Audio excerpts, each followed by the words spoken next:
Gawa po tayo ng cottage cheese. Maganda to para sa snack sa mga bata. Ayan, gawa po tayo. 1 cup lang po ng flour. Pang snack lang, kunti lang lulutuin. Kaya ito, 1 cup na flour. Ayan po. Tapos 1/2 na sugar. Ayan, 1/2 na sugar. Dry ingredients muna yung una natin gawin. Tapos 1 tablespoon of baking powder. Hindi po to pang ramihan na luto po. Pang snack lang po. Ayan. So, ayan po. 1 tablespoon of baking powder. Mix lang natin. Ito, yung dry ingredients. Dapat mix siya talaga. Halo muna natin to bago gawin natin yung wet ingredients. Yan, halo lang po. Madaling luto lang po to, kaya gawin nyo na pang madali ang snack. Yan. Babalikan ko yan mamaya. Tapos dito muna tayo sa wet ingredients. So gagamitin ko is isang itlog lang po.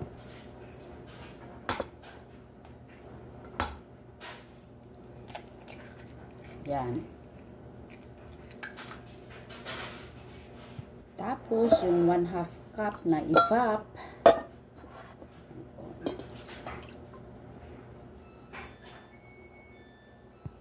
Ganito pa rin. Ganun pa rin yung gamit ko.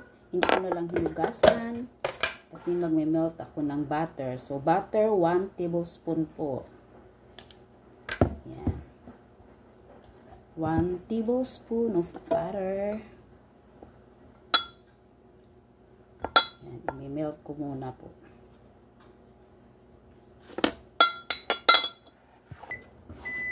Ayan na. So, ito na pong 1 tablespoon of butter.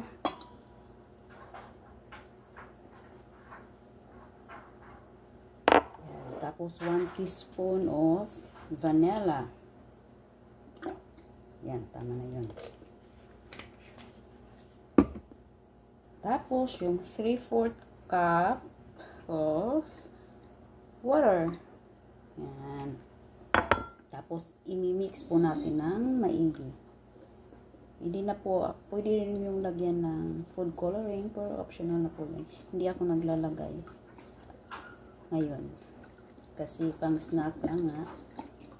So, dapat may mix talaga siya. Yung mahalo yung egg. Yung mawala na yung yan, yung yellow sa ganito. Yan, so meron pa. So, mix talaga siya. Dapat ma-mix ng maigi. Yan.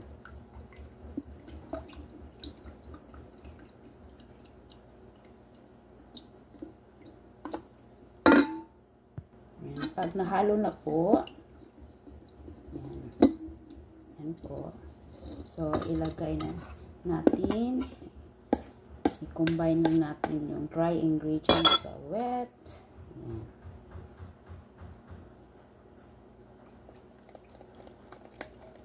Pininto ko po kaya para halong-halo talaga siya. Yan. Yan po. So, i-mix natin. Dahan-dahan lang po. Yan. Mix lang natin ng dahan-dahan.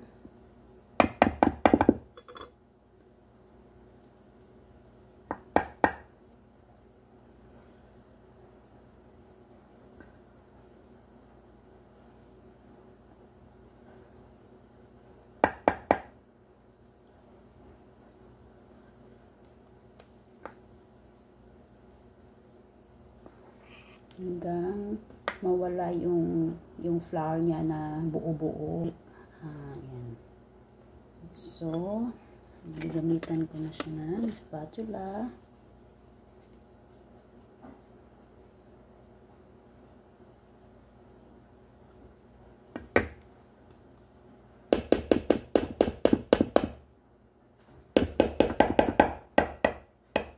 po. Yan. Mas gusto ko itong gamitin kasi mapiyak ko yung buo-buo niya. Yan.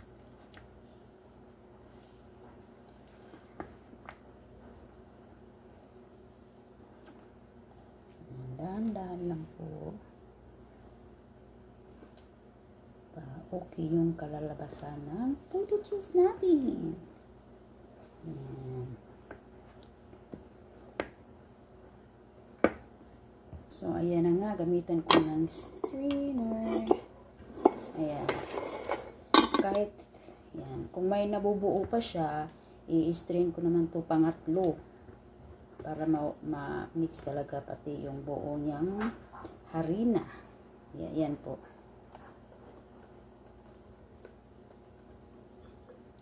Yan.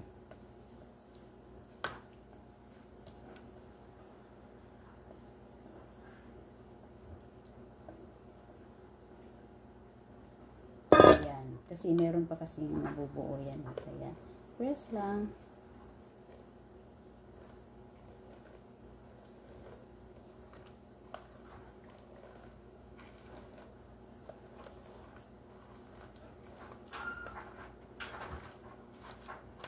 Yan po.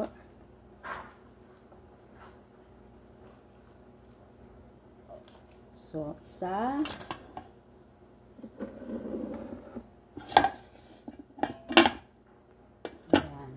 Pangalawa.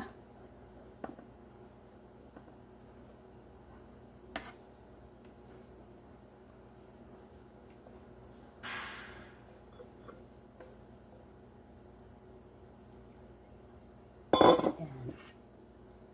So, mayroon pa rin siya. Yung buo. Ayan. So, ito, pangatlo na to. Dito, pangatlo. Oops, sorry. Ayan. Pangatlong salang. So, ito na po. Smooth na po siya. So, ayan. Po. Hindi ko pa napalitan yung strainer. Ayan. Ayan. Tapos, standby muna siya kasi mag-ano pa tayo ng init na tubig. Yan. So, yan po.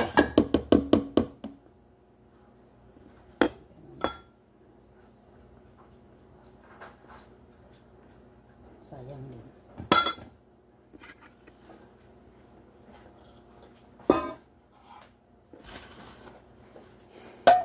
Ayan.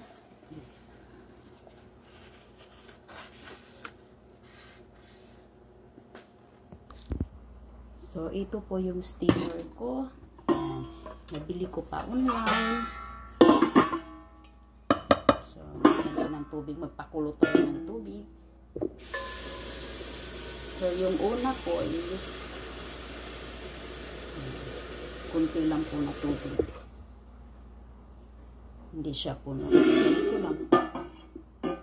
Parang 1/4 siya dito. So, ayan. Pakulo muna po tayo. Ayan. I-ano ko muna yung camera. So, ayan. So, i-high fire ko po muna siya bago ko siya ilo-low. So, ayan. Ito na po yung lalagyan natin. So, yung ginagawa ko lang dito po is pinahiran ko na siya ng oil. Pwede oil, pwede din butter po or yung margarine. So, wala akong brush. Hindi ko nakita yung brush kasi. Ayan po, meron na po ako dito. Yan, nabalutan ko na po siya ng oil. Kunti lang po. Mas mabalot lang siya. Brush. Mas mabuti brush yung gamit. So, ito na nga po. So, dito ko lang. Hanggang dito lang po siya. Hindi dapat punuin. Yan. Kasi gusto ko kulong-kulo siya. Kulong-kulo siya. So, yan. Lagay mo na dyan.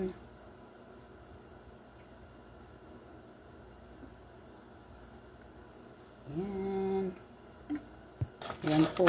So, ito na po yung gawa ko. Yan. Tapos, mozzarella cheese po yung gamit ko kasi naubos na yung sharp, yung easy to melt. So, ito na po yung gagawin. Kaya, lalagyan ko siya ng cheese. Ayan po, ganito po siya, stripe. Ayan. Shredded cheese. Mozzarella cheese. So, ayan. Kasi gusto nila ng cheese. So, maraming cheese. Ilalagay ko dyan.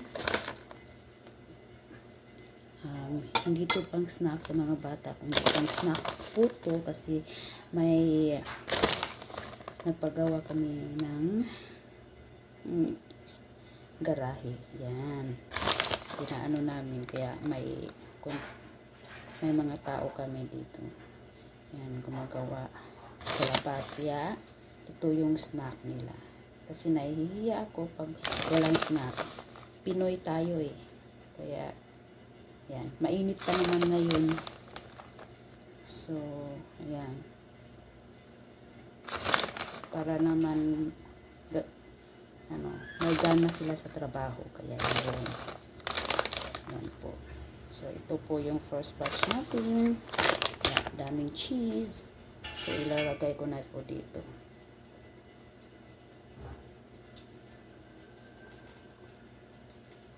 Oops, kumukulo na siya. Wait a minute.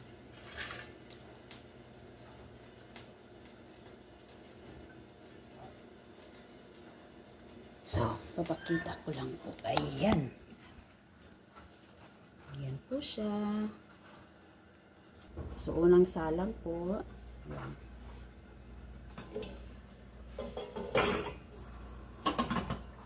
Tapos, pahinaan po yung apoy. Low fire lang talaga siya. Low fire. Tapos, hindi ko na siya binabalutan ng cotton dyan. So, ginawa ko na lang kasi may butas dito. So, ito lang po yung tatakpan ko. Yan. Yan lang po yung tatakpan ko. For 10 minutes po. 10 minutes lang ako. So, ayan po. After 10 minutes, so, tignan natin kung luto na talaga siya. Yan. After 10 minutes po. Yan. Yan. Luto na po siya. Yan. Ito na po. So, ayan po. Ayan po yung puto cheese natin. So, first salang po to.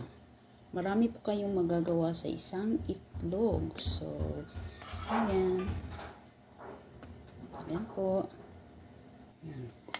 So, pangalawang salang. Pangalawang salang po tayo. Ganun pa rin po.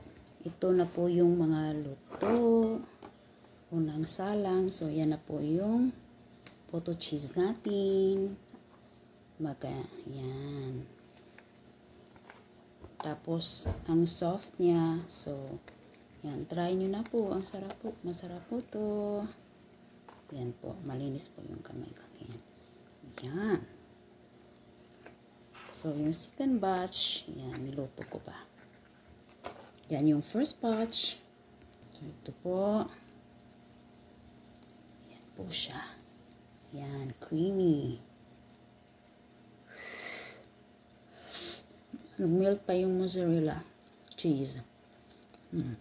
Sarap po. Try niyo na po. Ang sarap. First batch pa lang. Yan. Pangalawang salang. Ayan, tapos na po tayo. So, yung nagawa ko po sa isang itlog, ano po, 2, 4, 6, 8, 10, 12, 13. So, 13 pieces po. So, yan. Marami na po yan. At saka, itry nyo po kasi ang sarap talaga. Yan na po yung ano ko.